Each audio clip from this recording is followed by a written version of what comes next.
a 4-point week for Matt Bloomfield's Oxford United as they draw 0-0 with QPR and beat Leicester City at the King Power. Connor and Will back with us this week to discuss a very positive week for the Yellows in our survival bid. Obviously, we'll get into the bits and pieces on both games, but Connor, I think that was, given what we were talking about coming into this match week, very, very positive. We're back. The Ox are back. We do what we do. We play managers that are severely under pressure and we get them the sack. Well, I can't lie. After Tuesday night, I was thinking the fact that we're having such struggles in front of goal might be, might not spell good things when we go to Saturday. Were you taking any positives on our side of things from the fact that at that point Leicester were 22 games without a clean sheet? Yeah, and also I think just things from Matt Bloomfield's first two games in charge sort of gave me a bit of hope. First of all, the signings that we made, like Pert Harris in particular, he's one of the players that sort of gives me a bit of hope for our season. And also the fact that we haven't been able to score, but we have had a lot of chances. And if you think about Bristol City and QPR, we probably could have won those games if a certain someone had put the ball in the back of the net 2 games in a row. We could have been looking at going into that game with 2 wins on the bounce.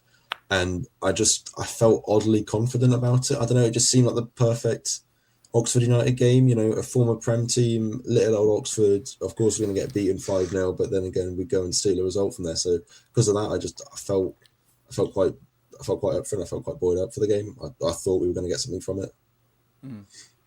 Let's quickly go over Tuesday night against QPR. As Will said, very similar story to Saturday. 0-0, could have had chances to win the game. Stan Mills with a really big chance. Kieran Brown, I think it was Kieran Brown, had also a big opportunity to win that game. But an unchanged lineup. Positive to take out of that fixture, Connor, even if it wasn't the full 3 points we were hoping for. 2 clean sheets on the bounce, even if it was against 2 pretty, I think, feeble attacks on the day, Bristol City and QPR. But, at this stage of the season, I've said it throughout the season, clean sheets get you points, and points are what keeps you up. And the first thing that Matt Bloomfield said when he came in is that he wants to work on our shape and shore up the defence, and the past could potentially argue past 3 games. His first 3 games, he's done exactly that. Another thing about QPR, I thought, is we did control the ball a lot better than we did under the last couple of games of Gary Rowett's tenure. Bloomfield has talked about how he wants us to have possession with purpose, and obviously we saw that on Saturday. Well, I don't know why there seems to be, even when, as we'll talk about on Saturday, we didn't have the lion's share of possession, we do seem a lot more confident on the ball than we did in Rowett's time. We seem like we know what we're doing with the ball rather than in Rowett's time. With Rowett's time, the players would get the ball and they wouldn't know what to do with it. They know that the goal was this way, but they wouldn't know how to get it in that direction. Whereas on the Bloomfield, we just seem a lot calmer. I think also maybe not possession, but I think it almost seems like the players are a lot more up for it now. They got a bit more fight in them. Maybe they got a bit more belief because of this sort of the new manager bounce, whatever. It's not a very technical answer, but it just seems like we do seem more confident because we have a plan now. When we get the ball, we know what to do to get up the pitch, and I think that's sort of reflected in the chances that we created. Maybe not really against Leicester, but in the many chances that we created against Bristol and QPR. I think you hit the nail on the head, Will. I think that in the past 3 games, you can see that, the squad's got direction, what they want to do, but also notice, and we'll get onto it on Saturday, each player knows specifically what their role is and how it fits into the system. I think that it's been showing over the past 3 games, so I think you've hit the nail on the head there. And also worth noting that energy also comes across to the fans, because I feel like the first 3 games under Bloomfield, there's a real electricity in the fan base again, which obviously is super important for big away games like we had on Saturday. Let's talk about that fixture then, because as Connor and I will touch on down the road, maybe the best away end for a long, long time. Wasn't necessarily the best performance, I'd argue, but the fact we got the 3 points, we got a manager sacked, Sparky scored. I mean, it was pretty much as good as we could hope for, Connor. Bloomfield shithouse yellows. I told you, the Ox are back. Yeah, no. In all seriousness, I thought it was a very, very good display. Before the game, I did got a gloat. I did invest at over 3-1, and boy, did it pay back very nice. Yeah. I suppose we'll get onto the starting lineup, but even me, I had to publicly do it. Like, there was a lot of apologies. I think that went round the fan base to both Matt Bloomfield and Mark Harris come the end of the game, because I thought both were superb in their performances and their selections. So let's bring up that lineup. A couple of alterations. Obviously, Bloomfield had gone with unchanged lineups for his first 2 fixtures. A 3 at the back / 5 at the back, which is worth noting is not something Bloomfield really did or has said he wants to do. So I can't lie, Will. I was slightly concerned. This is going to be a sit back on a draw, try and defend as much as humanly possible. Yeah, that was my thinking as well. And also, like, I know that I'm going to eat my words later, but when I saw Mark Harris, he's not been as bad as he was at the start of the season, but my heart did sink a little bit. I was like, what's he doing there? But there were definitely positives to take. I mean, I think if we are playing what we would expect to be a much better side in Leicester, like, you would expect to be more defensive and also, like, get to see new players. Again, have another run out like McDonald, like Pert Harris, and sort of see what they can offer us. So, but I was the same as you. I sort of thought, okay, this is, again, it's another sit-back game, and we got Mark Harris up front, so it might be a long afternoon. We all did well. It was a natural reaction. I will say, when the lineup came out, a couple of notable omissions. Obviously, Mikhail Helik not in the matchday squad, so Ben Davies came in, and also a first start for Jamie McDonald. We said in the week in the group chat that was probably likely to happen, and it meant that Brian de Keersmaker dropped to the bench.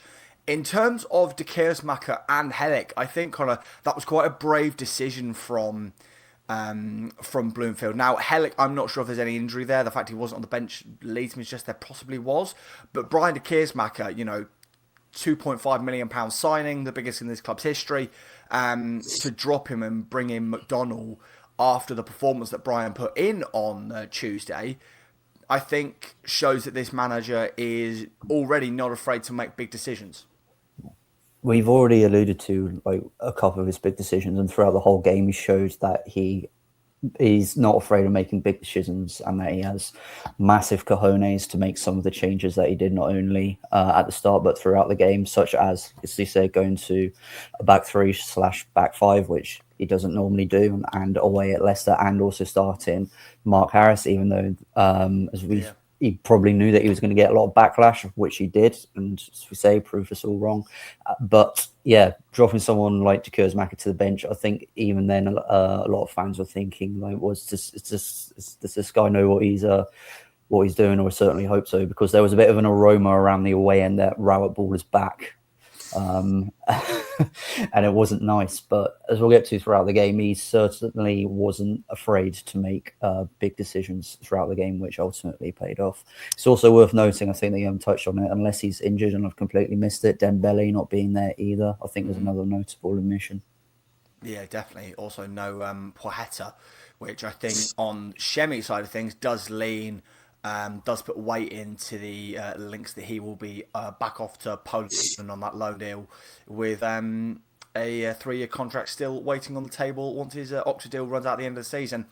Well, I thought Jamie McDonald, obviously off the back of half an hour against QPR, came in and, I jokingly said it to a couple of people, I'm already getting really strong Ali Gorin before his injury vibes about this. He just loves a challenge. He loves to chuck himself at the ball. Doesn't worry about winning it. He just wants to take out the man and stop an attack. I think that's great. I think it's sort of the player that we love at Oxford United. If you think about play, Cam Brannigan, we love him because he just dives in, he wears his heart on his sleeve, and Jimmy McDonald's sort of the same.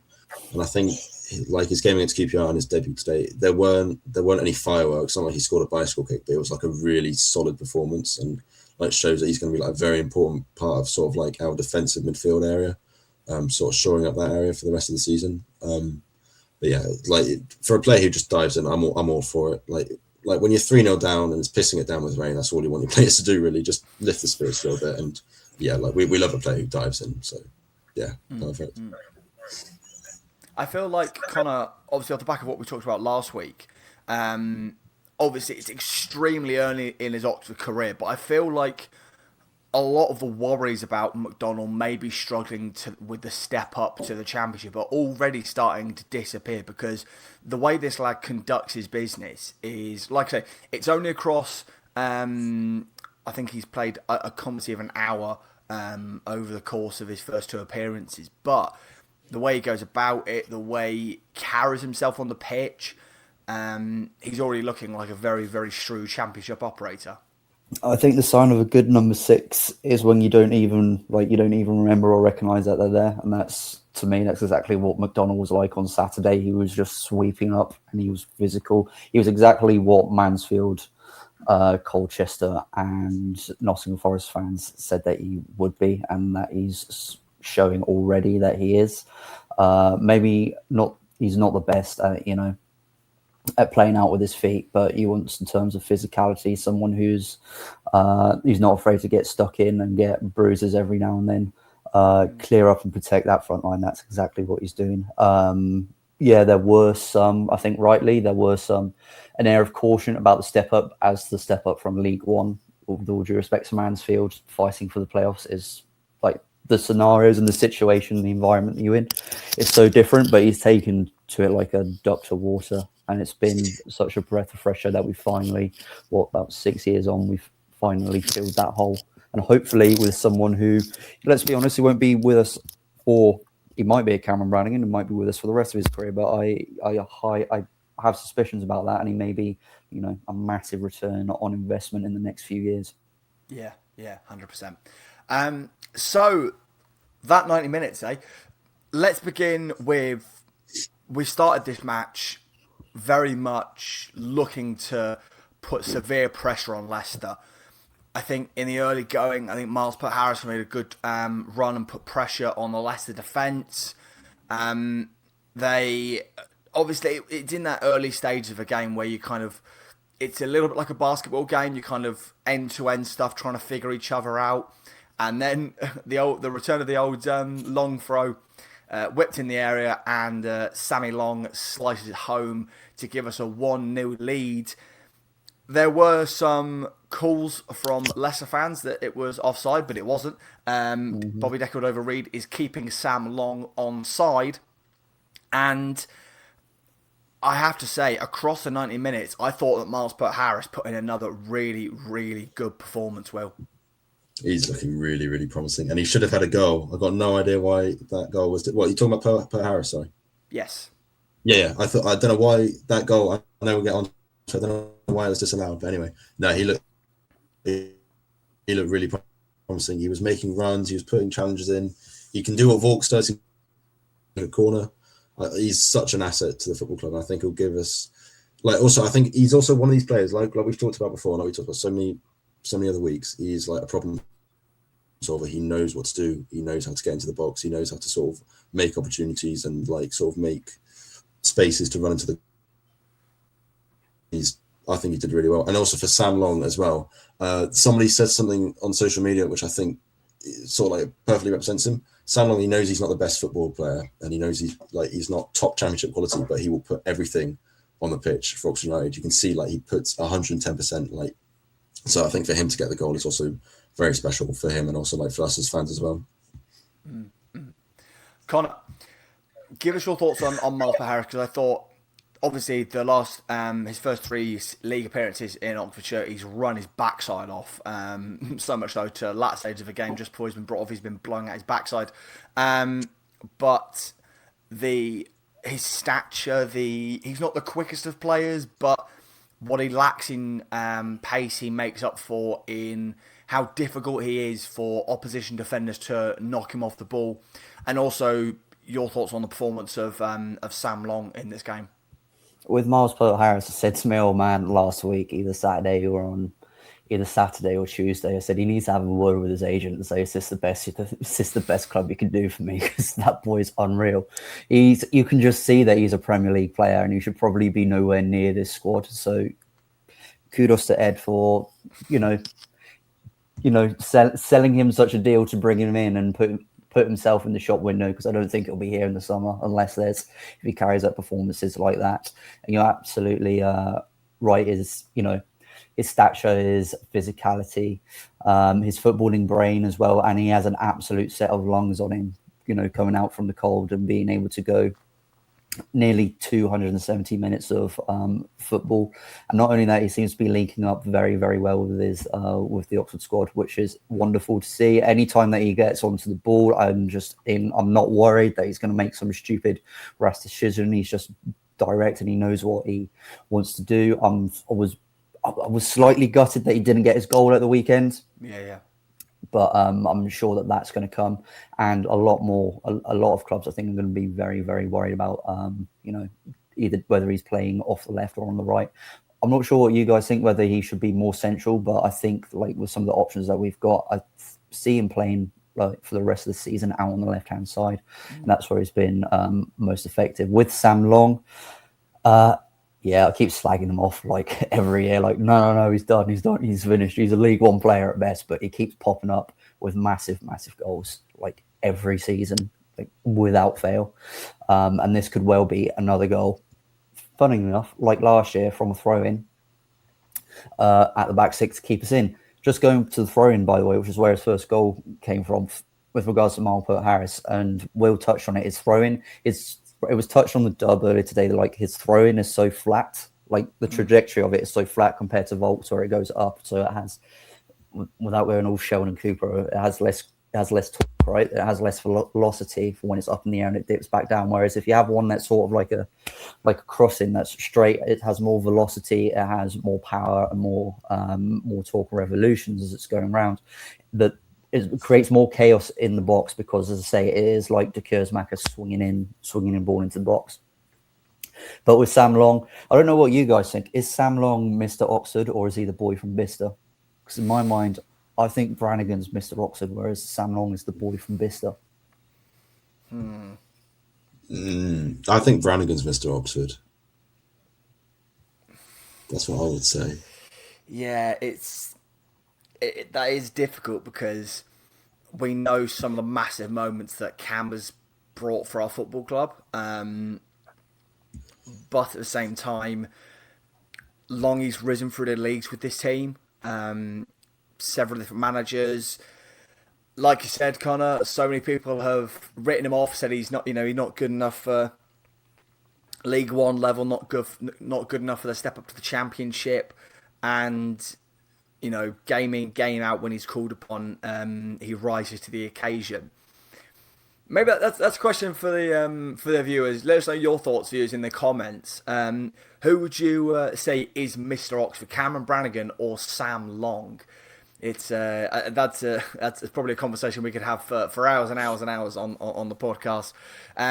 Just quickly on Miles Harris's long throws, I think you're spot on, Connor, that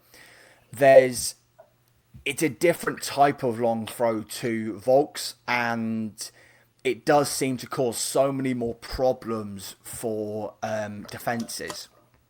Because, like you say, they kind of scramble because it's such a flat throw-in that there's not a lot of movement on the ball, and they any slight bit of wind will cause even more mayhem than the normal long throw.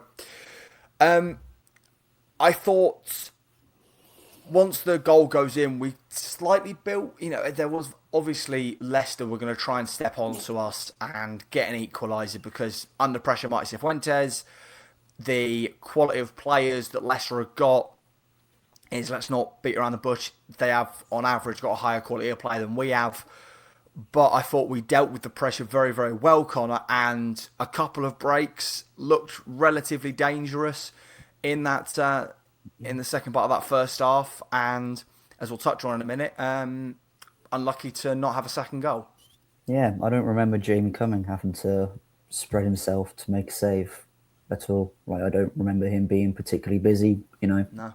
sweeping up a few bits. But to say, as I said at the start of the pod, it's just kudos to Matt Bloomfield in, even with if the opposition attacks weren't on their game, it's one goal conceded in 3 games, and it's encouraging. And it was also encouraging that even Leicester haven't been the Leicester that I think everybody around the league thought that they would be.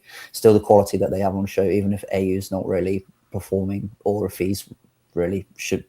Leicester fans don't really take too well to AU. It's still Jordan AU, who was in the Premier League. He's still got Fatou, who's who got a goal, but he's small and he's electric, and managed to keep them at bay throughout the whole of the first half, which I'm sure is far more than a lot of us fans would have expected.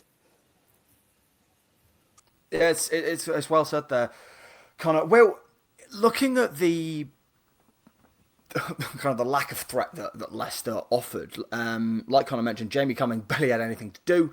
Relatively, a couple of catches, and that was about it. Under Bloomfield, like Connor mentioned at the start of the podcast, he came in and said he wanted to make us a lot more defensively solid, and I think we seem to be a lot better organised under Bloomfield than we were with Rowett, and at the same time, we seem to be better in trying to get the ball up the field, trying to spring on those counter-attacks, which, we've talked about time and time again. Bloomfield, theoretically, is a manager who wants to do more with the ball than Rowett ever did. So the fact that we're already looking a bit of a better counter-attacking side is positive, isn't it? Yeah, I think it comes back to what I was saying earlier, in the sense that like we now look like we know what we're doing. We now have a plan defensively.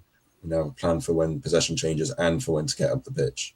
And I think we were a really strong defensive unit, not only in the other 2 games that he's managed, but also today. And I think like it shows, like if you look at the statistics, the majority, I think, of Leicester's shots, especially in the first half, were from outside the box. They couldn't get anywhere near our goal, which is amazing considering, like Connor said, like the quality that they've got. I mean, they are an ex-Premier League side. 10 years ago, they were Premier League champions. I know it doesn't really mean much, but like also, this might sound a bit strange, but like there were times today when Leicester almost looked like how we've looked early on in the season, in the sense they just didn't really know how to break us down. They went forward and they had all this quality, which I'm not saying is what we look like, but they went forward, but they didn't have a plan to get through us. They didn't have a plan to like get in front of goal and get it into the back of the net. It was only really in the second half when we sort of took our foot off the gas, and maybe that was tiredness, maybe that was whatever. But like for the majority of the game, like we didn't have much of the ball, but we looked solid, and it wasn't really like any point where I thought, oh my gosh, like we're really under the cosh here. We were really organised. We knew how to defend. We knew what to do when possession changed. We knew how to get it up the pitch, and Leicester didn't really know how to break us down, which I think is obviously credit to the way Matt Bloomfield sort of changed us and how he set us up for the match. Just looking at the stats of this fixture, and we mentioned it before we started rolling, that Leicester had 70% of the ball, 77% of the ball across the 90 minutes, and had a pass completion rate of 84%, completing 489 passes. We had a 47% pass completion rate, completing just 82 passes. Despite that, other than obviously the usual worries in the 90th minute when there's 7 minutes of added time, or 6 minutes of added time, I should say, I didn't feel, Connor, like Leicester were close to getting back in the game. As Will mentioned, most of their opportunities come from outside of the area, come from really dodgy angles. I was quite surprised about how toothless this Leicester side were. The irony that's kind of how we felt like for a lot of the season under Rowett, but that was the only way that we were going to score. Yes, I was also I knew that it wasn't great at Leicester, but I was taken aback at how bad it was. And now that Sif Winters has been sacked today, you have to wonder, is that a little bit because the players at that point weren't playing for him and they'd completely thrown the towel in on him? So, as shit as that is, if you're a professional, they'll say that, oh no, we never do that, but you do. You do. So, and whether the players wanted to make a statement, this is all completely hypothesizing, but I think that you know what it was, Sam? It was almost kind of like when we were at Wembley. We went and we were expecting Bolton to give us a game, but it turned out to be actually quite comfortable. It felt exactly like that. That at no point throughout the game, apart from maybe the last 10, maybe 15 minutes, was I a bit on edge. But throughout the whole game, it was just comfortable. We had a game plan and we knew what we were doing, and we knew that. And it was as if that the team knew that if every man did their job, they knew that they were going to win. And I think that anyway, with the cauldron that, or supposed cauldron that the King Power Stadium was, with all the negativity going around towards the team, to the manager and to the board, that they knew that this was an opportunity that had to be seized upon. 100%. So we mentioned that we had a goal disallowed. I couldn't see anything wrong with it watching back on the replay. It's, Leicester fans themselves have said it's a very soft one, so, those happen in the Championship. We're a club that haven't been given a penalty in our entire time back in the division, so I'm not surprised we weren't given that goal. But going to half time, and obviously, as you mentioned, kind of the boos from the Leicester fans were loud. Chance of sack the board, which we obviously ironically joined in with, which was a good fun. Second half, and normal service was resumed in the way we executed our game plan, and the most maligned player possibly at our football club scores probably the most typical goal he scored in his Oxford United career. Comes from a corner kick from Leicester, nodded away by, I believe it was Brodie Spencer, and then Brian de Kersmacher, a brilliant ball on the first time touch. Sparky's in his own half, runs away, and at that moment I'm panicking. I can't lie, Will. I'm thinking, oh God, he's going to overthink it. Oh God, he's going to make a pig's ear of this. But he takes his time. He sends the keeper, and lays him down, and then just passes it into the back of net. And the release of emotion you saw on Sparky's face was extraordinary. Yeah, I think he's going to need a good few many goals and a good run of form before I stop shitting myself every time he gets on the ball. Because when he was in front of goal, I was just like, and I think maybe I'm hypothesizing as well, but I think you could see it in Sparky Harris as well. You could see he was slightly panicking because he knew that if he missed this is a golden opportunity. This pretty much secures us the win. And if he misses this, then he's going to get so much flack for it. But it went in. Yeah, decent goal. Yeah, the most Sparky Harris goal there could possibly be. And I think it's very important for him. And I know we said this when he scored against Ipswich and when he scored against whoever else he scored against the season, I can't remember. But hopefully this is the goal that sort of like pushes him on, gets him back into his good form. Because we all know that when Mark Harris plays really well, he's a huge asset for the football club. It's his goals that could help us stay in the division. And him alongside Will Lancashire, and with them sort of, if they could sort of compete with each other for the top spot and sort of push each other even further, I think that would be brilliant. But yeah, you could see how much it meant to him and how much it meant to the fans as well. And I still panic a bit when he gets the ball, and I still think he panics a bit when he gets the ball. So hopefully this pushes him on, and we can sort of move past this dark cloud that's been hanging over him for the better part of a year now. It feels like even longer than that. I feel like Connor, Sparky said it himself for speaking with Billy Radio Oxford after the game, that moment seemed to go into slow motion. Mm-hmm. It seemed to take an aid for him to round the keeper and pass the ball into the back of the net. Sparky spoke himself about how there have been conversations about him leaving the club on loan, but he wants to stay and fight for his place. And we know that Prelic and Lancashire are here for the rest of the campaign. Sparky, this was the perfect game for him, I thought. His work rate, running his backside off, whatever you like about Sparky in front of goal, you can never take away that he will always run his arse off for the club. And obviously a lot of questions as to why the Leicester defence was so high at the pitch with not a single player in there and a half for that corner kick with 20 minutes left. But, that's, I think he compared it to a goal he scored against Burton in the promotion season. And it was that he just, got in his mind what he wanted to do and just took it well. I said to the guys standing next to me, first time we've seen each other, and we both turned to each other, and we just said, like, for a moment when he took around the goalkeeper, I thought that he'd completely cocked it up. It just shows the lack of trust that I had in that man. But he's such a big goal, not only for Oxford but also for him. Oh, what a shot, by the way! Yeah. You could see how, as you say, Sam, you could see the absolute relief not only on his face but also on the face of his teammates, particularly Sam Long there, Brannigan, Maka, Greg Lee, Brody Spencer as well. They all knew how big of a goal that was. Throughout the entire game, Mark Harris, throughout the entire game, Mark Harris was a 9 or a 10. And if he hadn't have put that away, that his match rating would have dropped to about a 6 or a 5 because, unfortunately, that's the way it would have gone. But if that opportunity hadn't have presented himself, he still should have been about an 8 or a 9 anyway, as you say, because of his work rate, and you knew what his role was in the high intensity pressing. Don't get me wrong, there were some times where I was getting a little bit frustrated with him, but he certainly made up for that.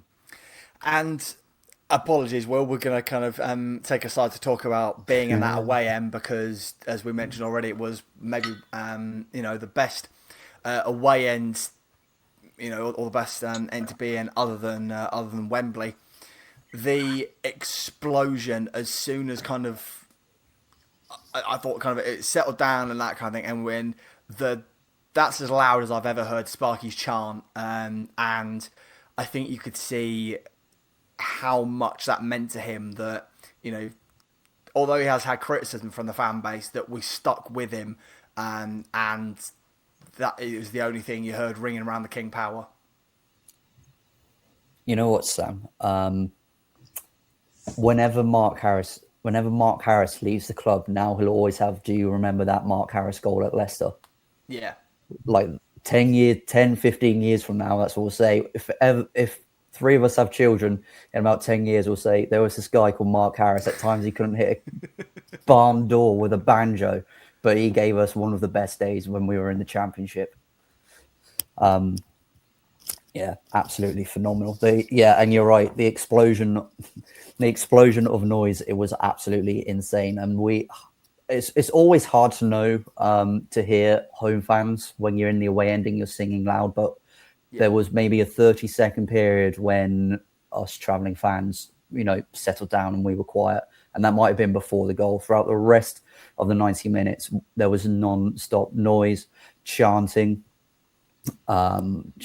singing, trying to get the team up, especially when they were under pressure. We just seemed to grow louder and louder and louder. And if you look at a lot of the comments on socials, this would even be including at times that they were in the Premier League. A lot of Leicester fans have said that it was the best support and fan base that they've seen at the King Power in years. And, think about the trajectory of the two clubs where we've both came from over the past 10 years. Like that's some ringing endorsement, that. It's something that there are games where I think our away support is lacking. Obviously, Charlton, I think, is an example, but there are a lot of reasons around that being, the end of the row at tenure and all that kind of stuff. Swansea away this season, but you look at Swansea away last campaign when I feel like when we've got a serious connection to this team, there are few fan bases as loud in away support as Oxford United, which is not something that a lot of people associate with our corner of the country. But when we all get on the same page, there are a few that will outsing us. Yeah, we don't have the most fans in the Championship, but I do think we have some of the best fans, or maybe not some of the best, some of the most underrated fans. Definitely, a lot of places that we go to, people will often say on social media, "Oh, with Leicester they were praising us obviously because we're brilliant," but even in other games they're like, "I was surprised little old Oxford. There was this guy on Twitter who was like, I thought Oxford would take 500 to Leicester, and we took only 3,000. I'm thinking back to, even like games that we did lose, like, and that were a long way, like Hull City. I remember that away end was pretty decent. Yeah. West Bromwich Albion, that was a good away end. Bristol was brilliant. Yeah. So I think when we have a connection, like you said, when we have a connection with the team, like everyone gets behind them, everyone's on their feet. It'd be nice if it was like that at the Kassam. Yeah. Half the people aren't even standing in the East Stand, but whatever. But in away end is brilliant, and yeah. So thank you. I feel even worse now that I've missed this game. So that's good. I could hear the fans all the way from my cafe that I was stuck at. It seemed like eternity. Remember when I got the notification that Mount Carra scored? I was in the middle of the shop. I thought I was restocking. I just punched the air, and my manager was looking at me. I was trying to explain to him how important it was that we won, and he just wasn't having it. But yeah.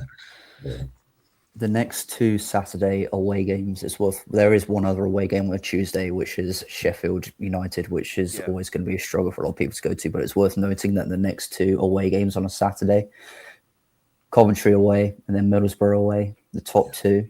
Unfortunately, gutted, I won't be able to go to either, but I'm sure that if Leicester away was anything to go by and we carry on this run of form, there will be next to another, hopefully, touching 2,500, 3,000 travelling fans, if not near sellouts. And if we can carry on like that, we should be able to go and shock a fair few more teams this season. I can't wait for Coventry. For some reason, I fancy us there. I don't know why. I know we haven't got a prayer, but for whatever reason, I fancy us. I just know that away and it's going to be buzzing. I can't. The ongoing joke is that we hate going to Coventry, but now we're absolutely buzzing to get. I love going to Coventry. It's nearby to me. You get a train to the stadium. The away end's decent. I remember, was it last season? The 3-2 loss. I mean, we were singing the top of the league at one point. That was pretty funny. I remember. That'd be good. Anyway, I mean, we'll probably lose like 5-0 or whatever, but still, it'll be good fun. Yeah, Coventry we should sell out because, like you say, even we seem to play them about 1 million times a season. I mean, obviously, last year we had it 3 times. Even when we've been in the in League One and they've been in the Championship, we seem to get them in the Cup. Like I remember, I think we nearly sold out our allocation for the FA Cup game. We got tonked 6-2 in that match. So that's obviously to come. Fatawu scores a really, really good goal. That was my big concern with Leicester is they've got players like Mavididi, like Monga, like Fatawu that can score those kind of goals. But we saw the game out really well. Will Lancashire came on and did his job in that second half, and seeing the ball out and that kind of stuff. And let's just say the in that away and wasn't the only person going absolutely bark raving mental at the full-time whistle. Connor, have you seen any of the videos, Sam? Like, if you see any, because I'm so sad and I obviously have no other social life apart from my partner or you boys. Have you seen any of the match day vlogs from Leicester fans? You can see in some of the shots what it meant to Matt Bloomfield as soon as that full-time whistle went. Yeah, I've got a video on my phone that I recorded as full-time whistle and him literally sprinting 40, 50 yards over to the away end. Before any of the players had finished shaking hands with Leicester players. I said it, I think it might have been to you boys in the chat yesterday, that given everything surrounding it, comes into the club with us second bottom, a lot of criticism over a 3-week process to get a guy out of work, him not being the most sparkling name when it comes to managerial hires, and add in the fact that he, is a former player and manager of a side who, while aren't a rival, we have quite a spiky relationship with. The fact that so quickly this fan base, just from what it appears, across the 3 games, is right behind this bloke. I mean, I obviously joked yesterday on the, I won't lie, after a few, that I've gone from very sceptical to I will die for that man. Will speak to us about the not just the impact on the playing side of things, but the emotional side of things, kind of re-establishing the connection between the team and its fan base? I think part of it is that it's such a marked difference from Gary Rowett, who never showed that sort of emotion. At most, he'd fist pump the air every so often, but he wouldn't even come over and clap the fans. So for this guy to run half the length of the pitch, like you said, when they haven't even finished shaking hands, and just like give it his all, is such a brilliant thing to see. And it's like Gary Rowett, I'm sure he did appreciate the fans, but he never really showed it. Do you know what I mean? Like I say, he didn't come over and clap us. So I think there's that. I think like we haven't had a manager who shows that such raw emotion in a long time. I don't remember Des never like leapt onto Craig Short, did he? Like the only person I can think of really in that respect is Carl Robinson. So it's been such a long time since we've seen a manager sort of act like that. And for me, like the big thing for me, like yeah, it's great that he's showing how much it means, but for me, the big thing is just him coming over and not just applauding the fans, celebrating with them. Almost showing that in that moment that he's one of us, and like he understands how big it is for the supporters, because like he was acting like a supporter there. He was celebrating like he had 90th minute limbs. It's brilliant. So it really does endear him to the fan base, partly because it's such a marked change from Gary Rowett, but partly also because like I don't know how to explain it. It seemed like in that moment he was a supporter as well as a manager. So I think that's why he sort of endeared him. It's why he's endeared him so much to the fan base.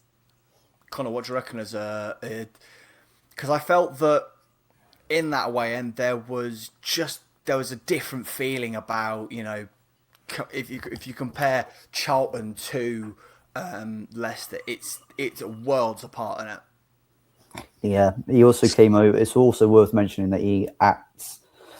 Before anybody got into the away end, he came over and said hello, because it was, first away game. He came over, said hello, took loads of pictures with young fans, which was really, really nice. And it was just like such a small gesture that he didn't have to do, taking time out of his pre-match preparation, which was really nice. And then, like,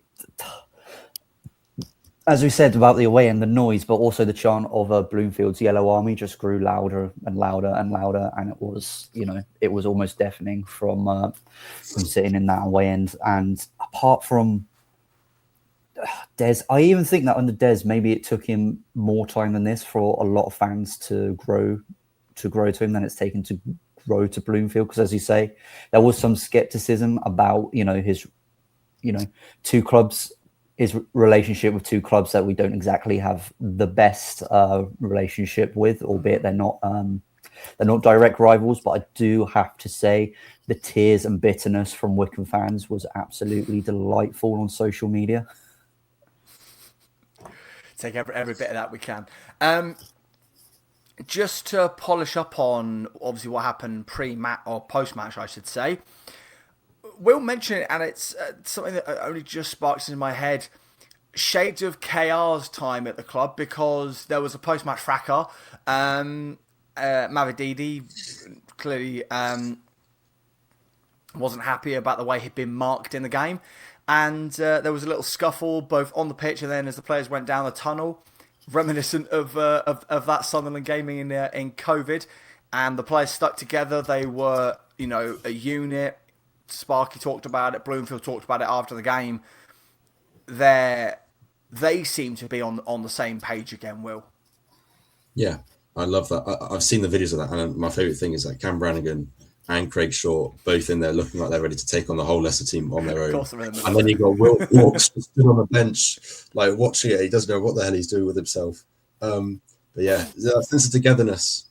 Like we were talking about way earlier, it's pretty unrelated, but McDonald, we love a player who goes into people. So something like this happening, I got no problem with that. I thought it was brilliant. I thought, yeah, go on, get in there. So yeah. Also, I'm a bit confused as to what it was all about, though. I don't know. Was it a decision during the game? Was there tensions flaring? Or did you say it was somebody who was annoyed at how they were marked? Like, why? A lot of people on Twitter were like, "Oh, Leicester were annoyed because they're former Premier League and they lost to Oxford. They've only got 3 stands and 5 supporters and whatever." But I don't really understand what it was all for. But yeah, it was great. It was great to see the team come together. Yeah, I don't think anybody really knows. From all that I saw, Mavididi went over to Brodie Spencer and something's been said. Then handbags started, and that was about it. Absolute woke PR nonsense, by the way, if media say that they don't like to see it. Everybody loves to see it. Yeah. Don't like fist flying, but handbags, absolutely. Yeah. I mean, they said the same during the South Coast Derby this morning, and we're all kind of sat there going, "Yes, we do. We love to see this." I mean, like one of the highlights of Routes here was I can't remember who it was from QPR this season that they just there's a little scuffle in the 90th minute, and the commentators say literally on that highlights, "We don't like to see this," and we're all kind of in the away end chanting Gary Rowett's name and just wanting it to get physical. It's fantastic. So. We've talked about how big a 3 points that was for Oxford United. Still inside the drop zone, but the gap between us and safety is now just 3 points. Obviously, Portsmouth have got a game in hand against, I think it's Blackburn, I think. Charlton. Yes, of course, it's Charlton. So obviously they've got that game in hand, but Norwich are getting dragged back into it. Blackburn are now in the drop zone. West Brom are struggling under their new manager. Sorry, Sam. It's all right. Also, it's worth mentioning. Sorry, Sam. If they don't get it this season, then the game's gone. But Leicester are going to get a points deduction. Like, I think everybody, it's the least kept well secret they are going to get points deduction, but it just depends how many. And I'd say if it's more than 6 or more than they are banging in trouble with us as well. So why are they getting a points deduction? PSR. They sort of out their accounts, and I think it also stems back to, do you remember when they got promoted to the Premier League, and they basically had timed putting in their finances, and I think it was to line up with the Premier League deadline and not the EFL deadline. And the EFL were like, "That's our fault, but we're still going to punish you because that's a bit." I can't think what the word is, but it was a naughty thing to do. Basically, their lawyers found a loophole. So when they submitted everything, they were technically a Premier League club and not an EFL club, and the EFL knew that they messed up. So that's why Leicester last season, they were desperate not to get relegated, because they knew that they were going to get a points deduction this season, and they are honking. And there is a very real threat that they could be in League One next season because they are crap at the moment. So just looking to the weekend, obviously we've got Birmingham. Connor, their form has picked up in the last couple of weeks, hasn't it? The pressure on Chris Davies seems to have let up a bit, and obviously they've aside with a lot of money spent on additions, but are we starting to see the Birmingham that at least their fans expected when they got back into the division? Potentially. They've picked up in all competitions, 2 wins, 2 draws, but apart from their last game, their last away game against Sheffield Wednesday, it's worth noting that they've only won, they haven't won since August away before that. So I think that there is a real opportunity to pick up some points at home here. So and also against, I think, a Birmingham team that's gonna, it's gonna be a bit difficult because the Birmingham fans have been quite disgruntled in recent weeks, albeit he's appeased them. Chris Davies, chance of sideways and backwards football, but you don't know if Chris Davies, if he's going to think that this is a team that should be beating, teams like Oxford, and if he's going to go for it, and that's going to be a nice challenge, I think, for Matt Bloomfield for how he's going to set up. Is he going to set up back to his, trusted 4 at the back, or is he going to go like he did at Leicester?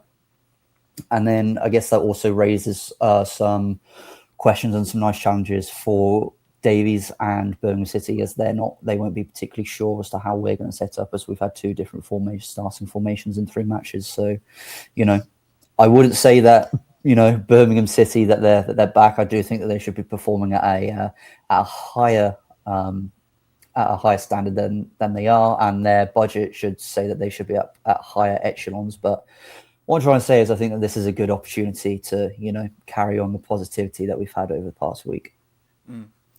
Well, Looking at Birmingham, obviously it's another, and I do say this with, with a sense, in a joking manner. This is a South Midlands derby. They, What? we've got to find some. We haven't got an actual derby this season, so Coventry and Well, that Birmingham. way Why not? Coventry's a grudge match in that sense. Like, anyway, carry on. Pretty No, much. go on. Looking at that fixture, like Connor said, obviously you look back to the fixture in, I think it was August or early September when we last played them, and we weren't good enough. They played us off the park. I think, if I remember rightly, we did have a chance or two, but this is a different Oxford United than the side they faced at St Andrews at the beginning of the campaign. So I think, like Connor said, there's a real opportunity here to potentially pick up some points. Yeah, like, do you know, like, this whole season, I've always gone on about how teams will look at Oxford and think this is where we pick up points. This is where we end our bad run of form. This is where we do this, this is where we do that, whatever. I now think that's changed completely because of the new manager, because of our signings, because of how we've been playing. I think teams will now look at us and sort of be a bit more wary than they were beforehand. I think also because the Kassam Stadium should be rocking after that Leicester performance. And also I think this is such a good opportunity to, like Connor said, to finally build momentum, to get our first consecutive wins, I think, in over a year. I think I'm right in saying. Like, if we could do that, then it just gives us a bit of momentum to then go into Coventry. I think it is after that. Is that after Birmingham? Yeah. Imagine if we get a result there. Like, and it sort of goes, imagine. I'm always dreaming, whatever. But like a couple of weeks ago, we were talking about, do we think Oxford are going to stay up? Do we think Oxford are going to go down? And I said, I think Oxford are going to stay up. And my reasoning for that partly is just sort of like just hopelessly wanting the best. And the other part of it is thinking that, like, all we need is like a good run of form, a good like run of like decent performances of picking up points to sort of not lift us out of the relegation zone, but get us damn well near to it. And so I think this Birmingham game is a real opportunity to sort of get that, because we're a different side. We're playing differently. We're playing much better. The players actually know what they're doing, and I think the fans will be fully behind them. So the Kassam Stadium should be rocking, and when it is, we usually seem to pick up results. You never know. We might lose 3-0, but like, I feel cautiously hopeful. I feel it's weird. I don't know how my brain works, but I feel more hopeful about Coventry than I do about Birmingham. But anyway, we'll see what happens. 100%. So, like I said, viewers, that's Saturday's fixture, and we're back next week to review that game. Hopefully we'll also have some departures to talk about, because it's been an odd one.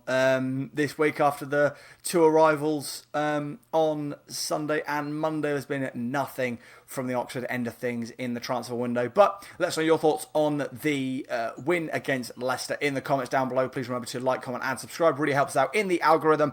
And give us all a follow on Twitter at on screen, as you can see. Thank you very much, folks, and we'll see you next week.